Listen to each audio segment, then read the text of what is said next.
ಮುಂದಿನ ದಿನಗಳಲ್ಲಿ ಮಳವಳ್ಳಿಯ ಶಿಕ್ಷಣದ ರೂಪುರೇಷೆನೇ ಬದಲಾಗಿರ್ತಕ್ಕಂಥದ್ದನ್ನ ನಮ್ಮ ಹಳ್ಳಿಗಾಡಿನ ಪೋಷಕರು ಆ ಮಕ್ಕಳುಗಳಿಗೆ ಗುಣಮಟ್ಟದ ಶಿಕ್ಷಣ ಕೊಡೋದಕ್ಕೆ ಪ್ರಾಮಾಣಿಕ ಪ್ರಯತ್ನವನ್ನು ಮಾಡಲಿ ಅನ್ನೋಂಥ ಒಂದು ಶುಭದ ನುಡಿಗಳನ್ನ ಹೇಳಿ, ನನ್ನ ಶ್ರಮ ಮತ್ತು ನನ್ನ ಕನಸು ಇಡೀ ಮಳವಳ್ಳಿಯ ಯಾವ ಒಬ್ಬ ಪೋಷಕರು ನನಗೆ ಕೇಳಿರಲಿಲ್ಲ, ಯಾವೊಬ್ಬ ಶಿಕ್ಷಕರು ನನ್ನನ್ನು ಕೇಳಿರಲಿಲ್ಲ, ಇಲಾಖೆಗಂತೂ ಈ ವಿಚಾರ ಕನಸನ್ನು ಮಾಡಿ.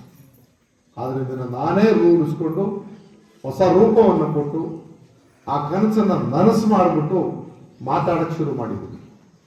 ಈಗ ಇನ್ನೂ ಒಂದು ಕಾಲು ಭಾಗದ ಕೆಲಸ ನಡೀತಾ ಇದೆ, ಇನ್ನೂ 75 ಭಾಗದ ಕೆಲಸ ನಡೀತಾ ಇದೆ. ಅದು ಇನ್ನು 6 ತಿಂಗಳೊಳಗೆ 100% ಕಂಪ್ಲೀಟ್ ಆಗುತ್ತೆ. ಅದರ ನಂತರ ಯಾರು ಮುಂದಿನ ವರ್ಷದ ಶಿಕ್ಷಣ ವ್ಯವಸ್ಥೆಯಲ್ಲಿ ಸರ್ಕಾರಿ ಶಾಲೆಗೆ ಪೈಪೋಟಿನಲ್ಲಿ ಮಕ್ಕಳು ಬರೋ ರೀತಿಯಲ್ಲಿ ನಮ್ಮೆಲ್ಲ ಸಾರ್ವಜನಿಕರು ಇದಕ್ಕೆ ಸಹಕಾರ ಕೊಡಬೇಕು. ಮುಖಂಡರು ಮತ್ತು ಈಗ ಯಾರು ಶಿಕ್ಷಣನ ಅರೆಬರೆ ಮಾಡ್ಕೊಂಡು ಕೂತ್ಕೊಂಡ್ರು, ಯಾಕೆಂದ್ರೆ ನಮ್ಮ ಗುಣಮಟ್ಟ ಶಿಕ್ಷಣ ಇರಲಿಲ್ಲ.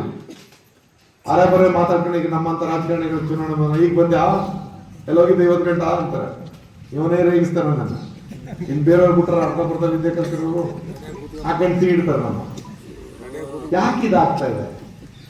ಅವ್ರಿಗೆ ಒಂದು ಅವಕಾಶ, ಉತ್ತಮವಾದಂಥ ಅವಕಾಶ ಹಿಂದೆ ಕೊಟ್ಟಿದ್ರೆ ಅವ್ರು ಯಾಕೆ ಪೀಡಿತರಾಗಿ ಊರುಗಳಲ್ಲಿ ಇರ್ತಿದ್ರು?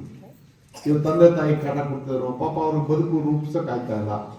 ಇಲ್ಲಿ ಅಪ್ಪನ ಆಸ್ತಿ ತಾತನ ಆಸ್ತಿ ಇದ್ದಾಗ ದೊಡ್ಡ ಉಂಡೆ ಇತ್ತು, ಅಪ್ಪ ದೊಡ್ಡಪ್ಪ ಚಿಕ್ಕಪ್ಪ ಅವ್ರ ಭಾಗ ಆದ್ರು, ಈಗ ಇವ್ರು ಅಣ್ಣ ತಂದ್ರು ಇವ್ರ ಭಾಗ ಆದ್ರು. ತುಂಡು ಭೂಮಿ, ಇವ್ರಿಗೆ ಆದಾಯ ಬರಕ್ ಸಾಧ್ಯ ಇಲ್ಲ, ಕೂಲಿ ಮಾಡಕ್ ಆಗಲ್ಲ. ಇಂಥ ವ್ಯವಸ್ಥೆಯನ್ನ ಬದಲಾಯಿಸೋದಕ್ಕೆ ನನ್ನ ಪ್ರಯತ್ನ ನಡೆದಿದೆ.